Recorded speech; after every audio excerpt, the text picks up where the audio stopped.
It's the Real Estate Podcast, brought to you by ANZ Home Loans for financial well-beings. So a vendor then needs to understand that buyer has actually been looking for the last 6 to 12 months. They've finally found the property that they want. So the offer that we're giving is a really firm, solid offer. And to hold out for more because you think, oh, we've only just started to market our property, well, it can be a false sense of security that you're going to get even more down the track. And that is Nicole Jacobs on our Thursday morning, and welcome back into the Real Estate Breakfast as we cover all corners of the Australian property market, and we are here 7 days a week. Yes, your property news, your trends and market fluctuations.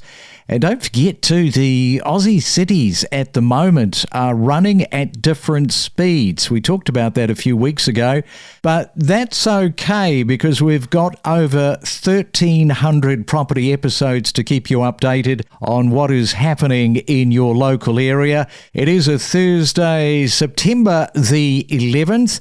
Now, many home sellers are still holding out for prices buyers aren't prepared to pay, leaving properties stuck on the market for months on end. New data from SQM Research, in fact, shows the number of old listings on the market for more than 180 days.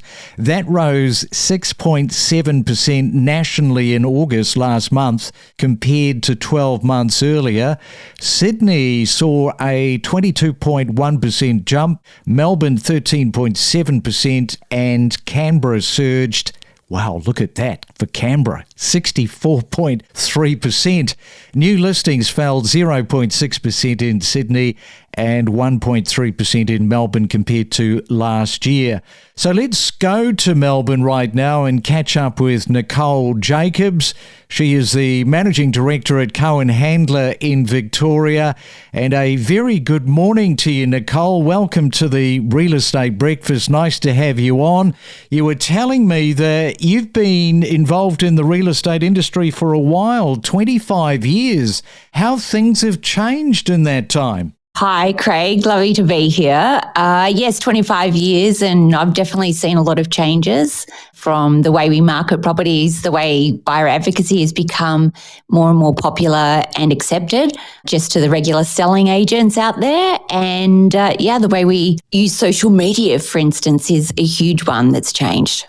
Oh, Nicole, that is my favourite subject. Social media and the way that real estate agents, well, some use it, no shame, like no shame at all. Self-promotion.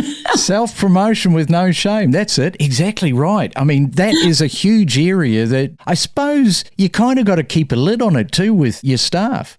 Well, you have to definitely have a culture and a mandate within the company that, really does track what you're putting out there because you're looking after a brand after all. But at the end of the day, you can't sell a secret. Being able to, for us, we love to use client stories so that people understand why you would use us. So I think that sort of thing is really important. We like to put out there what we've bought for clients, but of course, keeping confidentiality is really important as well. So there is a balance between what you put out there and how you want to be seen as well. So there's, real balance is important, and shameless self-promotion, well, I'm going to leave that to the selling agents. Yeah, shameless self-promotion. I mean, some people just don't give it a thought. They just turn the camera on and off they go. And because we're talking about social media and the fact that you have done 13 series on the block, so you're a bit of an old hand. You've seen everything when it comes to this sort of thing.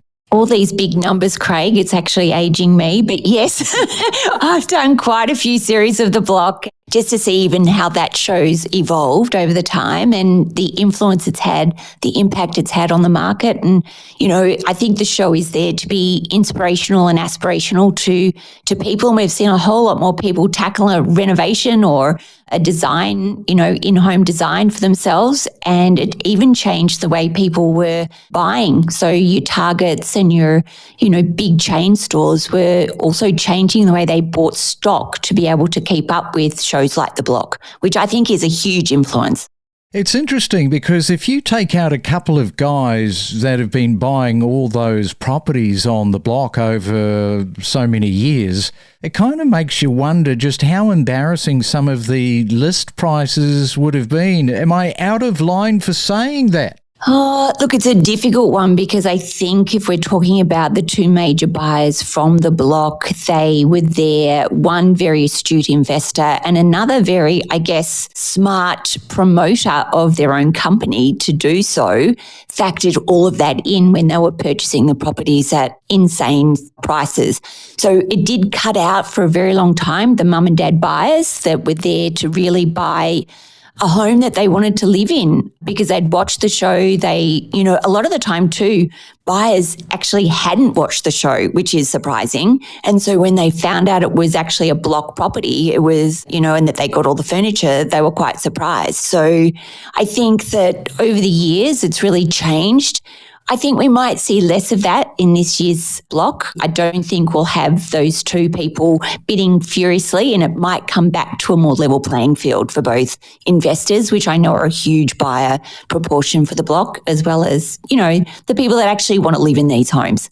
Yeah, and if you don't have those two buyers there, I think the pencil's got to be super sharp, doesn't it, on the list price? Maybe just a little more, because I sort of got the feeling, not that I've ever watched a series, but I've read these articles about these buyers. I sort of got the feeling that they were almost like a bit of an insurance policy. I think you've hit it on the head. I think they were an insurance policy, for Channel 9, for the block producers.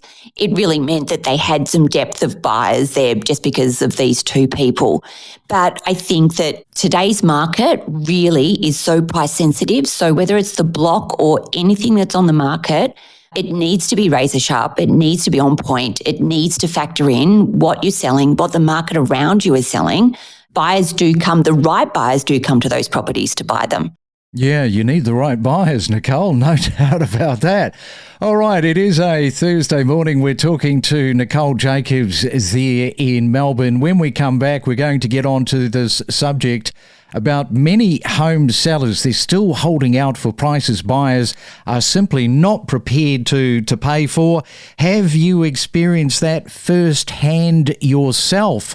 Do leave us a voice message because the link is below in the show notes. All you've got to do is just click on the link, start talking, and we'll add your flavour, your voice onto the Real Estate Breakfast. Or if you would like to send us an email, the email address as always is myrealestatepodcast@gmail.com. We're back after this. Decode the property market with insider knowledge and insights to better navigate your real estate journey. Let's explore together the power of real estate. And it is a Real Estate Thursday. Nicole is with us. And yeah, these vendors, Nicole, some of them are still holding out, aren't they, in the market, which is probably just frustrating for all concerned.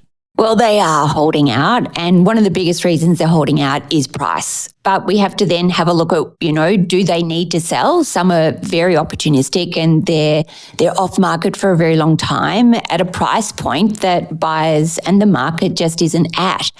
And so then you have to say, well, the vendor's a competition there, and we will either wait for it to come onto market and have a more realistic view, or, they're going to wait for that person to come along that really wants to pay what they're asking, and they don't need to sell until that person comes along. So it does change the market when you've got so much stock that's sitting there for a very long time, and it really does show you that the market is very price sensitive at the moment. Yeah, you're right, because, buyers today are very savvy. They've got strong knowledge of fair valuations. People aren't silly. Maybe you go back 10, 15, 20 years ago, you could maybe do a little bit of that pulling the wool over people's eyes. But no, inflated prices is the number one reason that properties become very stale with these old listings. Some agents, now they buy the listing. We spoke about this recently by over-promising a high sale price to win the vendor's business. They're really contributing to the problem in all of this. Yeah, I think that is an unfortunate way of listing. I think that we need to be having hard conversations with vendors so that you're not wasting your time as a selling agent as well, because it's days on market. You could be looking after somebody else and selling their home for a realistic market valued price. So if you're going to gain a listing by overpromising, then you're really, really doing yourself a disservice and your brand a disservice. And at the end of the day, the number one disservice is the vendor. If you're going to do that, you have to be prepared to wait a very long time, or as is common practice, they're constantly throughout that campaign or constantly while it's off market, re-educating their vendor to bring them down to where it probably should have started right at the beginning. And it's interesting in 2025 that often some of these vendors with these overpriced properties, they're going through second or even third agents before finally, like the wake-up pill, they've swallowed the red one, which is the reality of, yes, this is overpriced. But it does surprise me that they have to go through so many agents before they take that red pill. I think sometimes too, Craig, is that vendor really does. Every vendor believes that their home is priced, beyond what something else is sold, even in the street, even if it's a comparable sale. So we all think our house is the best one, of course. So you really do need to work with your agent to understand the market so that it doesn't sit there. Going through second and third agents, at the end of the day, what we hear so often and what we see so often is that the first agent, they got a price that maybe wasn't exactly where they wanted to be, but it was a good, solid price. They move to the second or third agent and they end up getting even less than that first offer. So it is very frustrating, I think, for agents, but also the vendors. I mean, agents just need to buckle up and give it as it is. And if we can start to educate vendors, then we're going to have a lot more people transacting. They'll be happier and they can move on with their life. And we can get people into properties and out of properties without too much stress. And vendors who are listening, I can tell you after speaking to hundreds of real estate people, it's the same story. If you get that first offer and you go, oh no, I've listed it at the wrong price, look how fast that offer came in. And then you make a price adjustment, you change your mind, you might pull it off the market. Everything that Nicole is talking about is true. Often the best price is the first price. Sounds like I'm doing your job here, Nicole. Yeah, indeed. I think, look, that first offer, we have a saying that it's not the time that the vendor has been in the market or on the market. It's the time that the buyer's been in the market. So often we're working with buyers that have been looking for a very long time. Then they come to us and say, we just can't find something. So when we find it, we go fast and we secure it.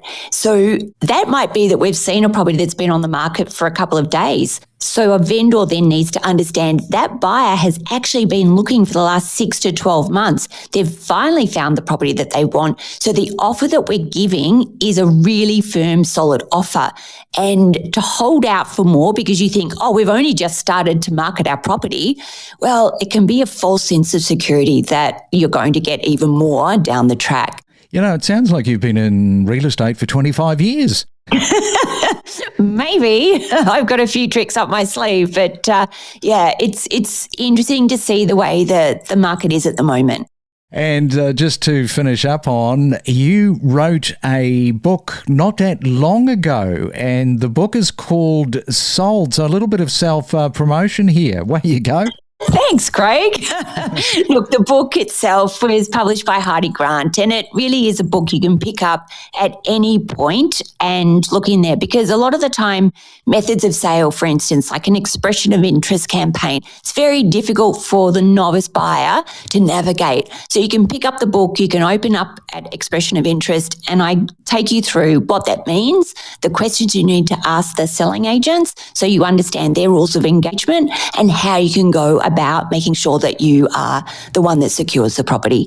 It sounds like you're very, very busy. Thank you so much, Nicole, for coming on to the Real Estate Breakfast. Have a great Thursday. Thanks, Craig. You too. We connect you to the best real estate information across Australia. The Real Estate Podcast.